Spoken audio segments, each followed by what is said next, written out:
जी अस्सलाम वालेकुम। यासीन आपके साथ हाजिर है मॉर्निंग ब्रीफिंग में। आज इस हफ्ते का सेकंड वर्किंग डे है, ट्यूसडे है और डेट है आज 14 अप्रैल।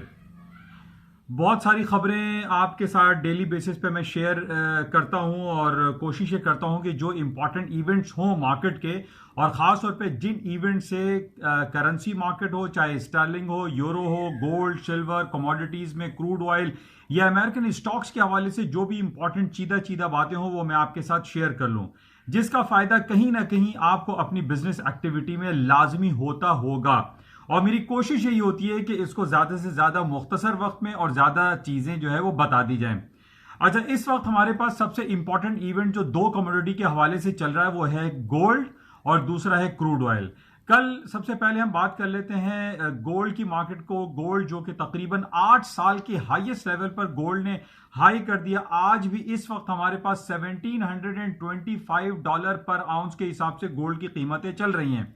मार्केट स्लाइडली थोड़ी डाउन हुई है, लेकिन हम ये देख रहे हैं कि मार्केट में इसका बड़ा इंपॉर्टेंट एक रेजिस्टेंस लेवल था 1700 का। मैं काफी अरसे से आपसे बयान करता रहा कि $1700 से ऊपर के स्टॉप प्लेस करके गोल्ड को सेल चांस लेना चाहिए, लेकिन कई बार मार्केट ने 1702 और 1703 का हाई किया, उसके बाद मार्केट $30-40 डाउन भी हुई। लेकिन अब हम ये देख रहे हैं कि कल से मार्केट ने इस लेवल को ब्रेक कर दिया है, ऊपर की तरफ चली गई है। मार्केट में काफी पोटेंशियल दिखाई दे रहा है कि गोल्ड की कीमतों में मजीद इजाफा हो सकता है। उसकी दो तीन वजूहात हैं। एक वजह तो टेक्निकल ग्राउंड पे जो ग्राफ हमारे पास बनता है उसमें 1700 का जो लेवल था वो ब्रेक हो गया, मार्केट 1725 पे चल गई। जबकि दूसरी तरफ हम इसके जून कॉन्ट्रैक्ट देख रहे हैं, तकरीबन $50 to $70 मार्केट हायर साइड पे है। उसने हाई किया है 1780-85 का मार्केट ने हाई कर दिया है। तो हम ये देख रहे हैं कि बहुत ज्यादा पोटेंशियल दिखाई दे रहा है। टेक्निकल ग्राउंड पे मार्केट हायर साइड पे जा रही है, और दूसरी तरफ जिस तरीके से हम ये देख रहे हैं कि पूरी दुनिया एक कोरोना वायरस के पैंडेमिक का शिकार है और एक फियर फैक्टर में मुब्तला है पूरी दुनिया। और हम ये समझते हैं, जानते हैं कि पूरी दुनिया की जो इकोनॉमिक कंडीशन है इस वक्त वो बहुत दगरगू हालात में, बहुत ज्यादा खराबी की तरफ दिखाई दे रही है। लेकिन कुछ पेशरफ्त ऐसी हो रही है कि डिफरेंट सेंट्रल बैंक्स ने अपना इंटरेस्ट रेट डिक्लाइन कर दिया है, क्वांटिटेटिव ईजिंग दे दी है, बहुत सारे टैक्सेस माफ किए जा रहे हैं, जिसकी वजह से हम देख रहे हैं कि अमेरिका की स्टॉक मार्केटों में तेजी है। लेकिन वो तेजी नहीं है जो कि 3-4 महीने पहले मैं आपसे कहता रहा कि तारीख की बुलंद तरीन सतहों पर अमेरिका की स्टॉक मार्केटें चल रही थी, लेकिन उसको अभी ऊपर आने में थोड़ा वक्त लगेगा। लेकिन गोल्ड के ऊपर आने की वजूहत हम ये कह सकते हैं कि पूरी दुनिया में जब एक टेंस और जंगी कैफियत तारी होती है और या किसी वबाई इमराज में मुब्तला होती है दुनिया, तो हम ये देखते हैं जब इकोनॉमिक सिचुएशन काफी डगरगू होती है, काफी डामाडोल होती है, तो उसमें जो पेपर मनी है उस पेपर मनी को उतनी ज्यादा अहमियत हासिल नहीं होती जितना एक गोल्ड रिजर्व्स को हासिल होती है। इसी वजह से हम गोल्ड को एक सेफ हेवन भी गिरदानते हैं, और इसी वजह से हमने ये देखा है कि जब पूरी दुनिया के हालात एक नॉर्मल हालात नहीं रहते तो गोल्ड की कीमतों में इजाफा होता है। पिछली बार भी जब 2011 की बात है, आज से तकरीबन 9 साल पहले गोल्ड ने अपनी तारीख की बुलंद तरीन सतहों को छुआ था, यानी 1923 का इसने हाई किया था, और मार्केट वहां से फिर डाउनफॉल होना शुरू हुई थी, जिसमें फिर हमने तकरीबन 900 और $1000 तक भी गोल्ड की मार्केटों को देखा। लेकिन आज हम गोल्ड की मार्केटों को देख रहे हैं कि उसने 1700 के टेक्निकल लेवल को ब्रेक कर दिया है।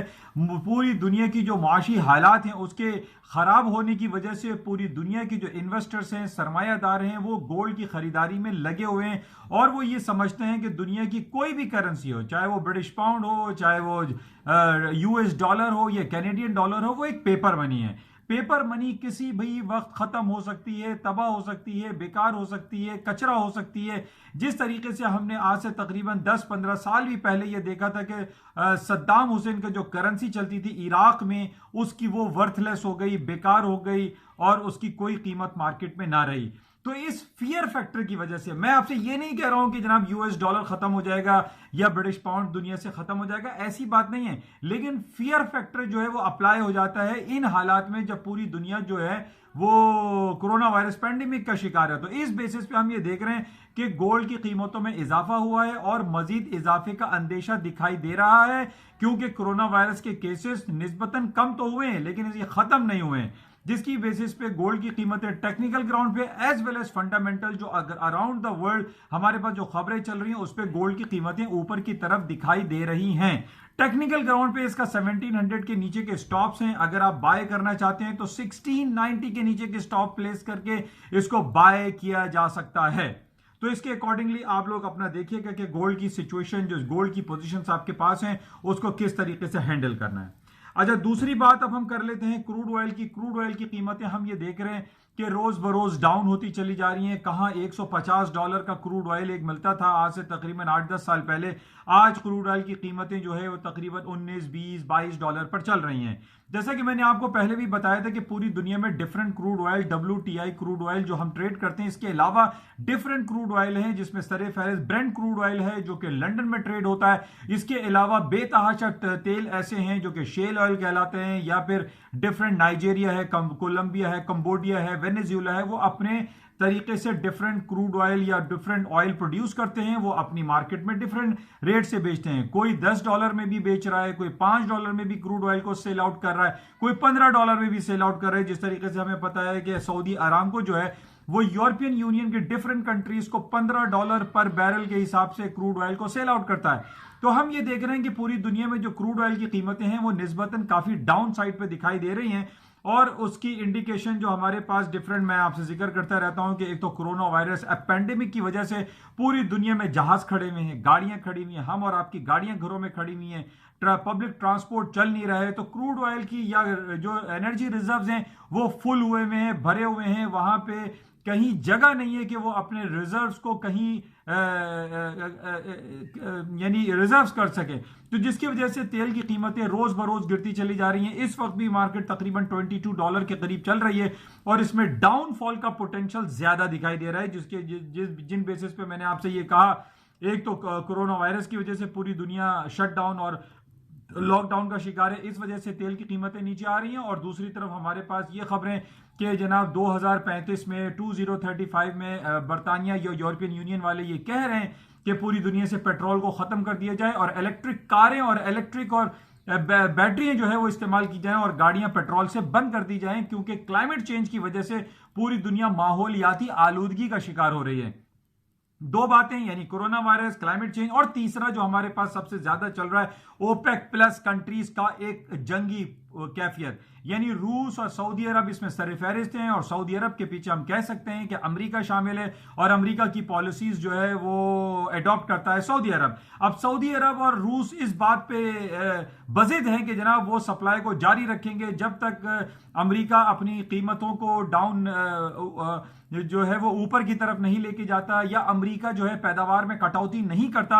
उस वक्त तक रूस ये कह रहा था, यानी ओपेक प्लस मीटिंग से पहले, कि वो अपनी पैदावार को बढ़ा के रखेगा और कीमतों को वो ऊपर की तरफ लाने की कोशिश नहीं करेगा। और इसी वजह से, जंगी कैफियत की वजह से, हम देख रहे हैं तेल की कीमतें रोज बरोज गिरती चली जा रही हैं और अभी मजीद गिरने के चांसेस दिखाई दे रहे हैं। जबकि हमारे पास कल की रिपोर्ट थी कि ओपेक प्लस इस बात पे रजामंद हो गई है कि वो तकरीबन 10% या 10 मिलियन बैरल की कटौती मई और जून के महीने में शुरू करेगा। अब बात यहां पर यह आ रही है कि जनाब हम इस बेसिस पे क्रूड ऑयल को बाय करने के में लगे रहें कि जनाब यहां से तेल की कीमतें ऊपर की तरफ चली जाएंगी, क्योंकि कटौती की बात हो गई है और रूस और सऊदी अरब और ओपेक प्लस कंट्रीज जो है वो प्रोडक्शन को कट करेंगे। लेकिन ऐसा नहीं है, यह दीवाने का ख्वाब दिखाई देता है, क्योंकि इसमें अभी 2 महीने बाकी हैं।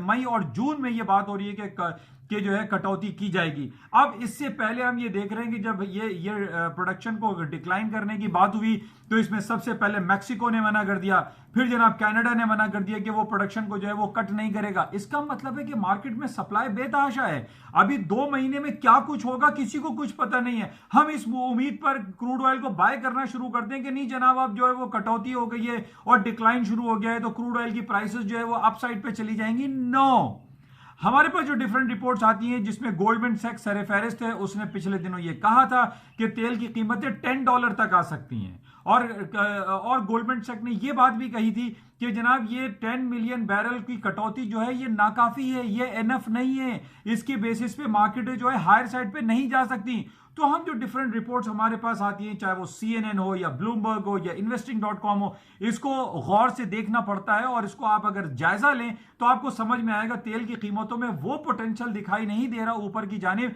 जितना लोग गुमान कर रहे हैं कि नहीं जनाब अब तेल की कीमतें जो है हमने $150 भी देखी है, $150 का बैरल मिलता था, अब ये दोबारा $150 की तरफ चला जाएगा।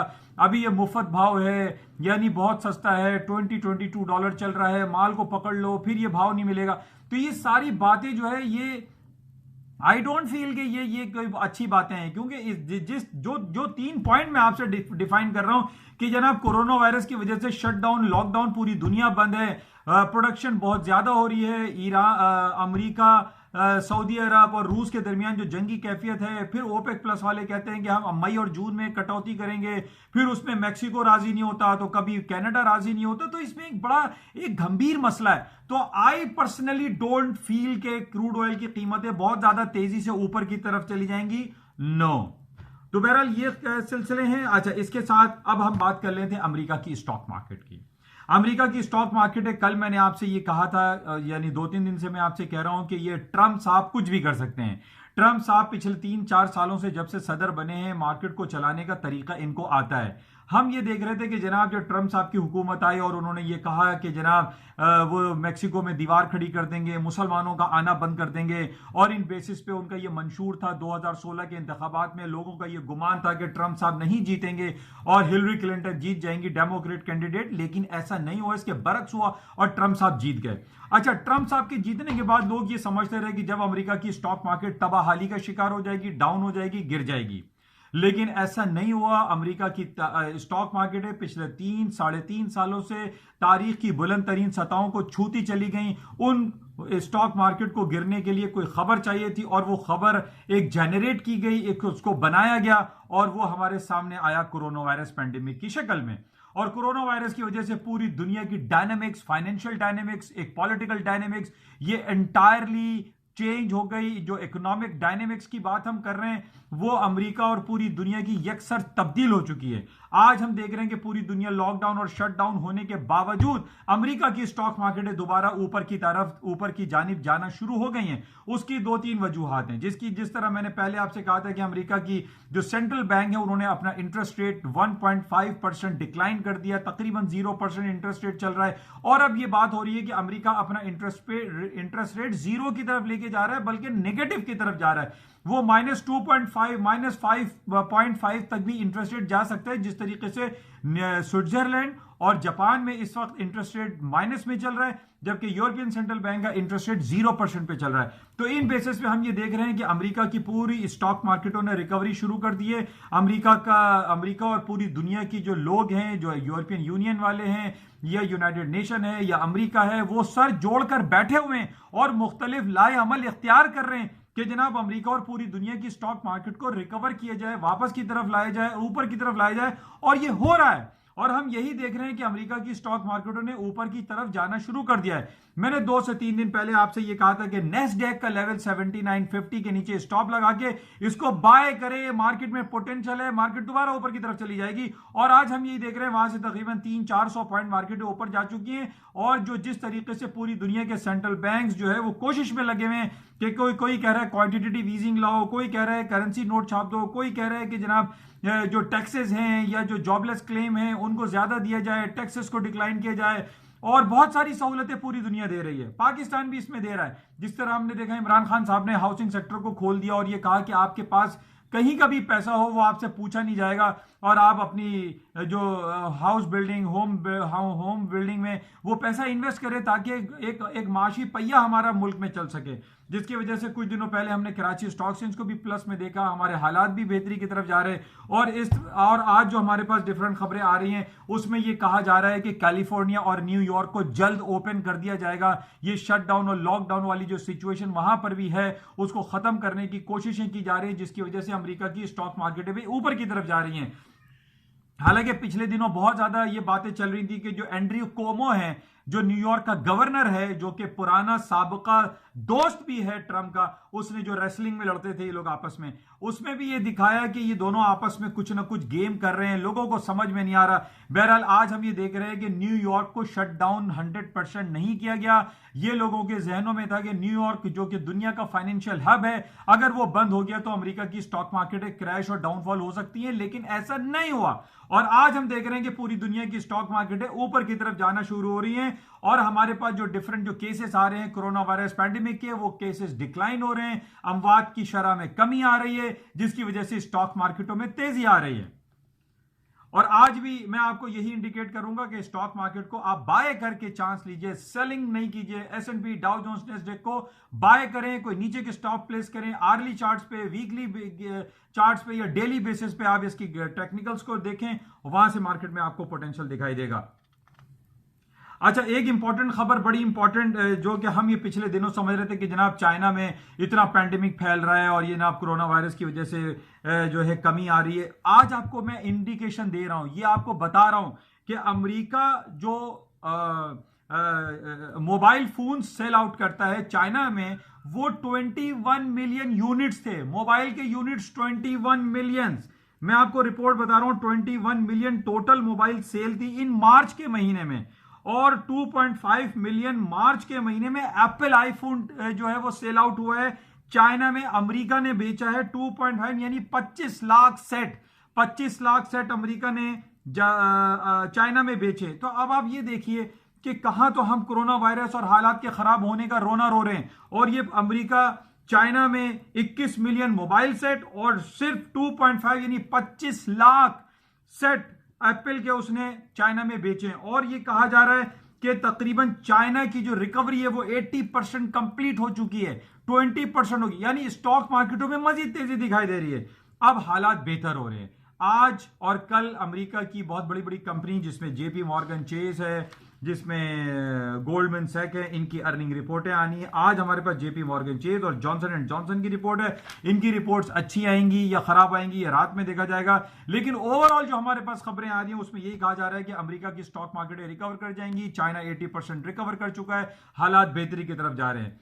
अच्छा, अब हम बात कर लेते हैं करेंसी में स्टर्लिंग की बात। खासतौर पे मैंने जैसे पहले भी कई बार आपसे ये कहा है कि जापानी ये ब्रिटिश पाउंड जो है ये गोल्ड के साथ बहुत ज्यादा रिलेट होता है। गोल्ड की मार्केटें जो कि 8-9 साल के हाईएस्ट लेवल पे खड़ी हुई हैं, इन बेसिस पे स्टर्लिंग की मार्केटें हायर साइड पे जा सकती हैं। और उसकी वजह एक ये भी हम कह सकते हैं कि बरतानिया के वजीर आजम बोरिस जॉनसन साहब सेहतयाब होकर घर वापस जा चुके हैं और उनकी जिंदगी को कोई ऐसा खतरा लाहक नहीं है, जिसकी वजह से पॉजिटिव इफेक्ट आएगा और स्टर्लिंग की मार्केटें भी मजीद ऊपर की तरफ जाएंगी। बहरहाल ये आपके पास आपके साथ कुछ बातें मैंने शेयर कर ली। मैं कल बहुत सारे अपने दोस्तों से, नए नए लोगों से भी मुलाकातें भी मैंने की। मैंने उनसे रिक्वेस्ट भी की कि ये यूट्यूब चैनल, इसको आप सब्सक्राइब करें, लाइक करें, शेयर भी करें, और यूट्यूब के साथ साथ फेसबुक पर भी इसका पेज बना हुआ है, NI और मार्केट बाय यासीन। इस थोड़ी सी 5-10 मिनट की जो स्पीच आपके साथ होती है, आपसे रब्ता रखने की जो कोशिश मैं करता हूं, मैं उम्मीद करता हूं कि इन कुछ खबरों से जो मैं आपके साथ शेयर कर रहा हूं, इससे आपकी बिजनेस एक्टिविटीज में इंशाल्लाह आपको फायदा जरूर होगा। इंशाल्लाह राब्ते में रहेंगे। इजाजत दीजिए, खुदा हाफिज।